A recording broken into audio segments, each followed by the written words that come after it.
Welcome to Advocates for Change, a show that shines a spotlight on individuals and movements making a real impact, not just in our community, but sometimes in the world. I'm Caroline Shoenberger, the host for this empowering journey. The mission of the show is to inspire change, to share stories that resonate with the stories of courage, the heart, resilience, and innovation.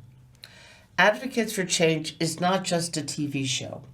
It's a platform for voices that need to be heard, for ideas that need to be explored, and for actions that demand our attention, particularly now. I am the executive director of the Shoenberger Public Interest Law Foundation.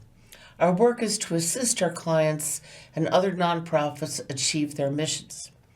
Prior to creating my foundation, I served as the Commissioner of Consumer Services for the City of Chicago, as the Cook County Assistant State's Attorney, as a faculty member of the Business Department at Harold Washington College, and as the Supervising Attorney of the Immigration Program at the Chicago Legal Clinic. I also do a lot of volunteer work with organizations such as Chicago Volunteer Legal Services. As we dive into today's episode, we encourage you to join the media. Share your thoughts, ideas, and stories of change happening in your communities or that should be happening in your communities. Together, we can amplify these voices and make a difference.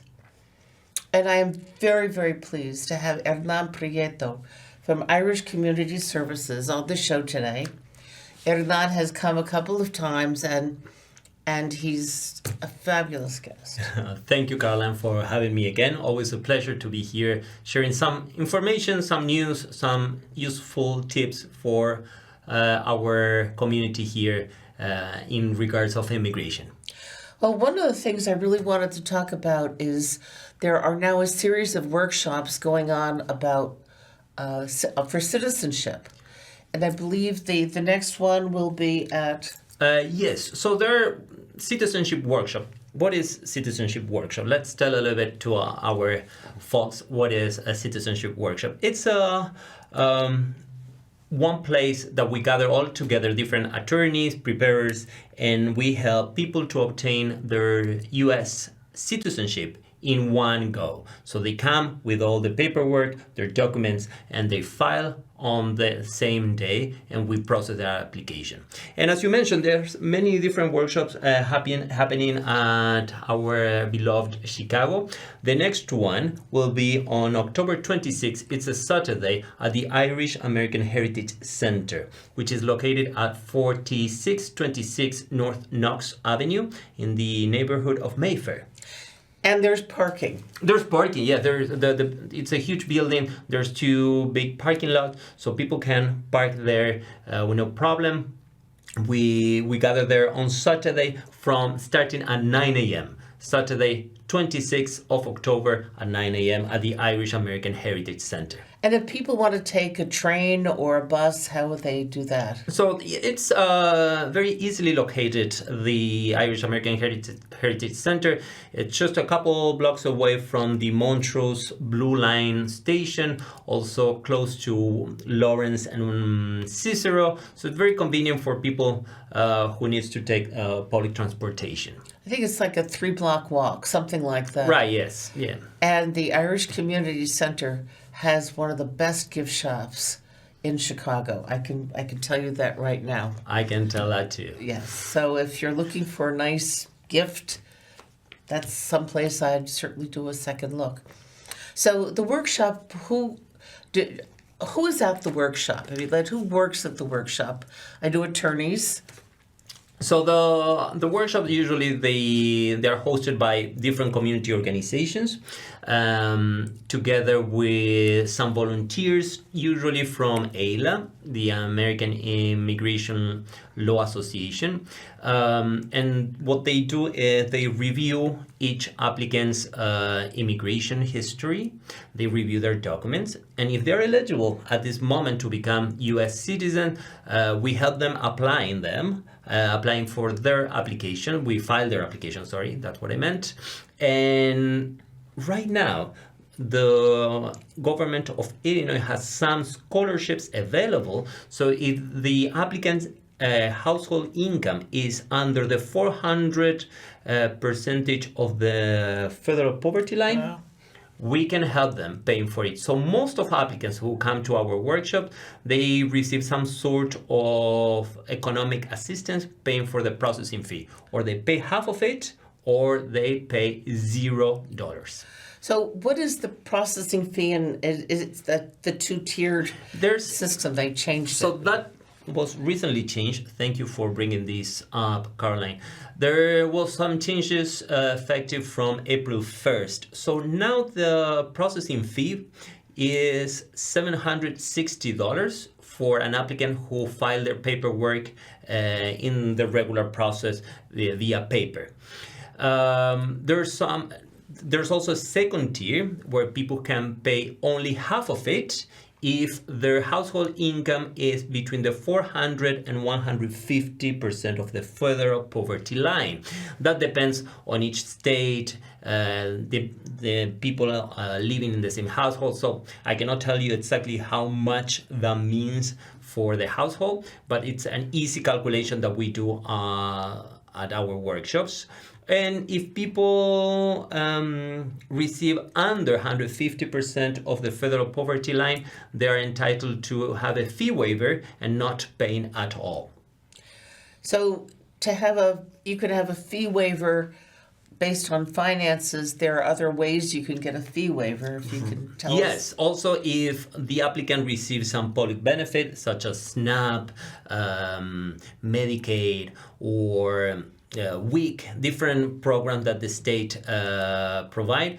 If the applicant is a recipient of any of those benefits, they are entitled to have a full waiver. That is great. That is great. There's also waivers for people who have disabilities. Right, yes. And so I guess we should talk about, if you go to the workshop, what do you need to bring with you besides possibly a check or a credit card? We most of the workshops around town, they all take any form of payment right now. Money orders, checks, cash, or even credit and debit cards. But let's talk about the documents that usually an applicant needs to provide for the application for citizenship. Again, each case is different, as you may know, Caroline, after so many years of experience in immigration field. Each applicant is different, their story is different, so perhaps some document may vary, but in general rules, every applicant needs to bring their green card or legal permanent residence card, their passport, their state ID, driver license. Also, if they are married, we like to see their marriage certificate. If they have children, their birth certificate of their children's. What else? Then we can go into particulars, right? Well, Yes. let me just ask a couple questions. What if the passport is expired? If the passport is expired, does not mean any issue for applying for citizenship. So they can apply anyway. Although it's good not to have your passport expired. Recommendation always is to have a valid passport. And if you have a disability, to bring a doctor's letter. Right. There's an actual form that the doctor is supposed to fill out that explains and explains why the person are not taking the exam in English. We'll get to that. Right. But that's critically important. If there's a disability, it's important to have proof from a doctor, and then to have someone look it over to make a determination if they feel that's going to be sufficient. Right. So what are some of the other things that, if you're married to a U.S. citizen, are you automatically a citizen? Absolutely not. We wish it would be that easy, right? But it's not. It's not. So people who are married to an American citizen, they need to provide evidence of that marriage, such as marriage certificate. And if they've been married for less than 3 years, we might need to also obtain some evidence of their bona fide marriage, such as perhaps mortgage, that they have together a bank account, that they together have some sort of property, things to show that their marriage was a valid and current marriage. I've used credit card forms.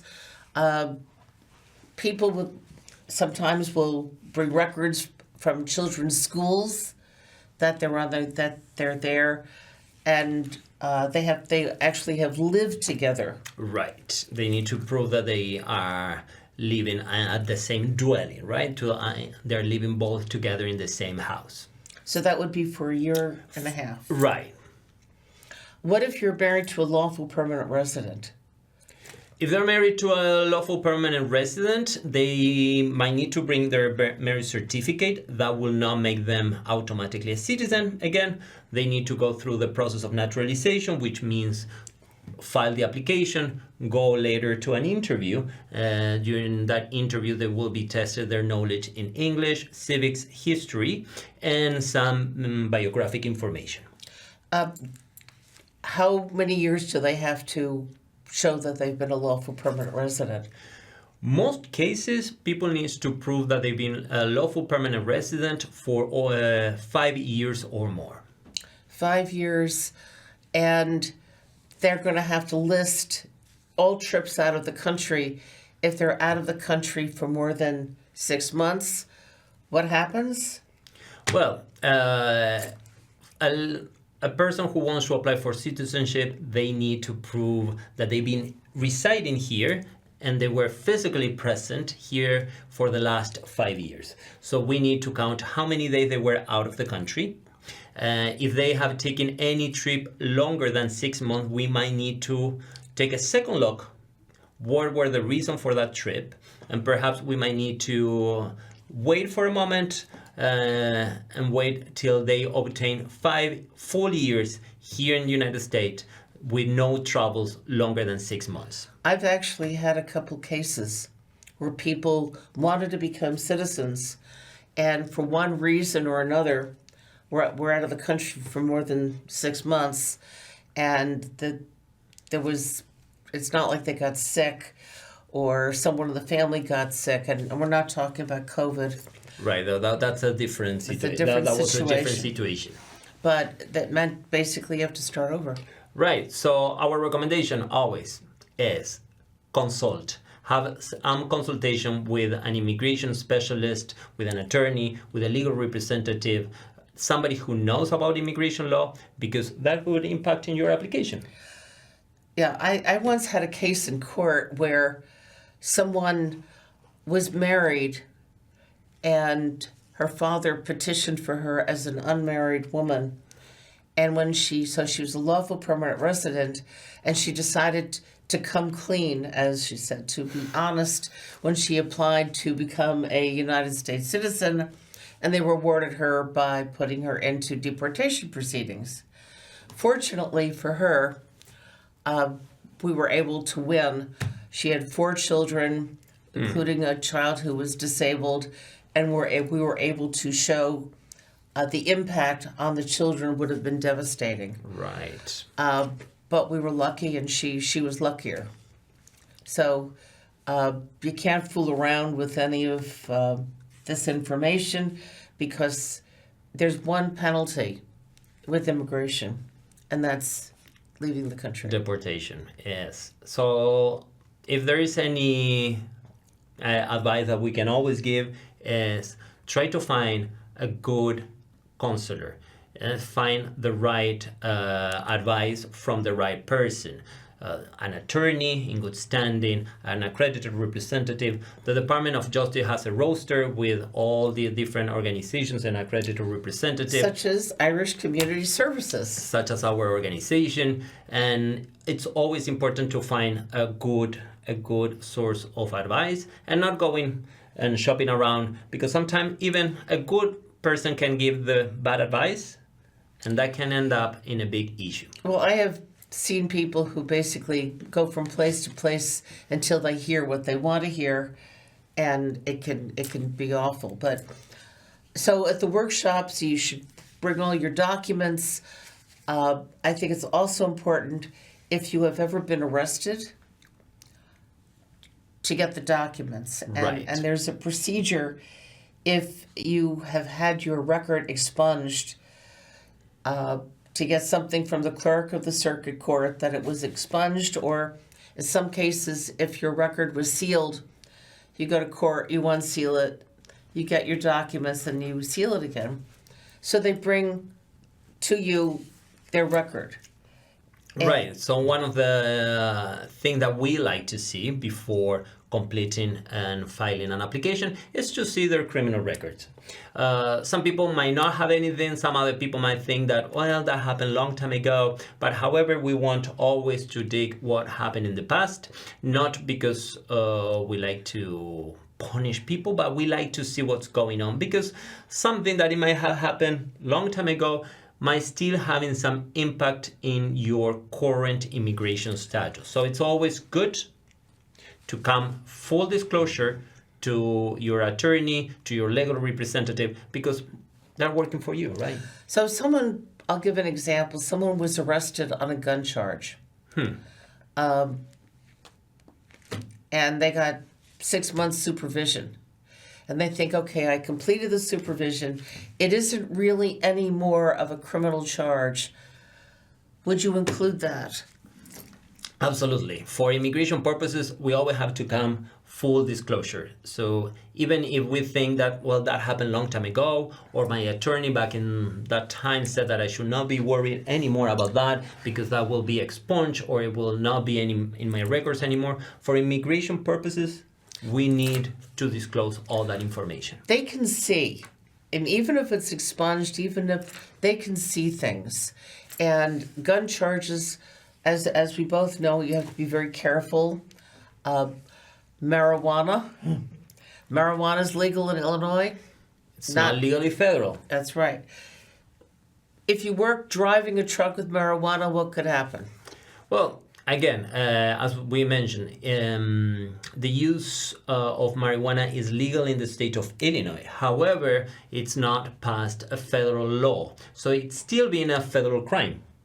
An immigration system, they rule by the federal laws.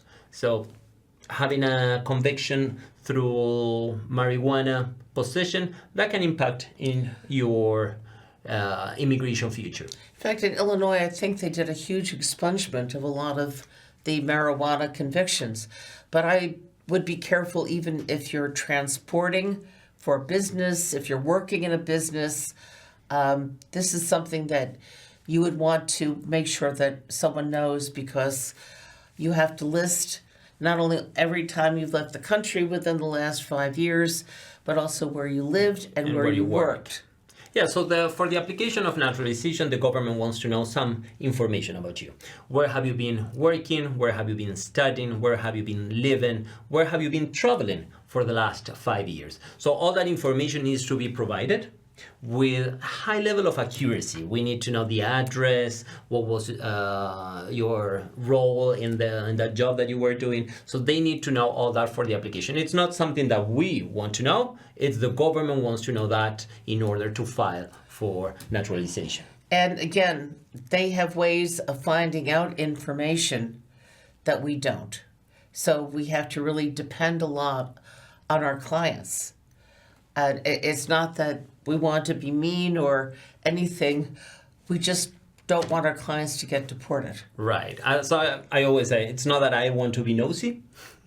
Yeah, right? We want to know all these past information, all the information from our clients, because the government already have it, and they will be asking you to, what are you disclosing, so we can check how much you tell us the truth. That's how the government see the applications. So there are other things that they want to know about, such as taxes. Right. They want to know if there is any standing, or if you owe any payment to IRS or to the local state treasurer. And over the years, non-lawyers, non-accredited lay representatives like Hernan sometimes say, file as head of household, even though you're married and you're not supposed to do that. So they bring in the applicant. We ask people to bring in their taxes. You look at that. What do you say to someone who filed as head of household when they were living with their husband? Yeah, it is important for the applicant first to bring their taxes so we can take a look at them and see how they were filed. If we see any discrepancy in the way that they're filed, usually what we recommend is to ask for an amendment. It's a relatively easy process, and the client can file an amendment to the IRS, to the local state treasurer, and once that is amended, then they can file. So I have a few more things, and then we want to bring up a very important topic, something new. So they ask questions, and the questions are very offensive. Have you been married to more than one person at the same time? They ask, what are some of the other questions? If you were ever part of the Communist Party, or if you ever been a prostitute or solicitor of prostitution. Or if you trained people who are part of a militia. So many questions seem a little bit out of date too. But what the government wants to know is what it's called the good moral character. If you, your actions and in the past and the present, they are level to the average of the community that you live in. Okay. So October 26th, Irish Community Services are offering a workshop for immigration, for citizenship and naturalization. So what we say is bring your paperwork, even if you don't have them all, come to the workshop, meet one of our legal representatives or attorneys, and they will check if you're eligible, and if you are one of those eligible candidates, they will complete your application. Even if they're missing some documents, we can help you with that, and you can become a naturalized American citizen soon. Which would be wonderful. Being on a lawful permanent resident is like being on probation. So I want to switch because there was a program that was announced that has been put on hold. Right. And we want to emphasize put on hold. And that was if you were married to a United States citizen or the stepchild of a United States citizen and could show that you were here for 10 years. You could apply then. Yes, so there was a program that started early this year, the Parole in Place for Undocumented people here married to a U.S. Citizen or having U.S. citizen children. As you mentioned, right now it's on hold. There was an injunction by the court in Texas, and now it's on hold. What that means, Caroline? Well, it means that, number one, if you send in documents, I don't remember what the fee is, it's called Parole in Place. You pay the fee, your documents, and you disclose all of your information about your family. And if the program goes away, you've basically turned yourself in. Now, that doesn't mean that immigration goes knocking on your door, but they could. Potentially they will. So at the moment, again, the government is accepting application, but they're not processing it. So they're piling up, right? But they're cashing the check. They're cashing their fees, they're taking the payments. So, but again, they're piling up there, but they're not processing anything. So you might want to think twice before having someone tell you, don't worry. We just want to make sure about that. Well, thank you, Hernan, for coming on. I really appreciate it. We've covered a lot of territory. I want to thank everyone for watching the show. For each show that I've had the privilege of bringing you stories, advice of people doing extraordinary things, from grassroots movements to global initiatives, our guests are the change makers who challenge the status quo and drive progress. They are the advocates for change.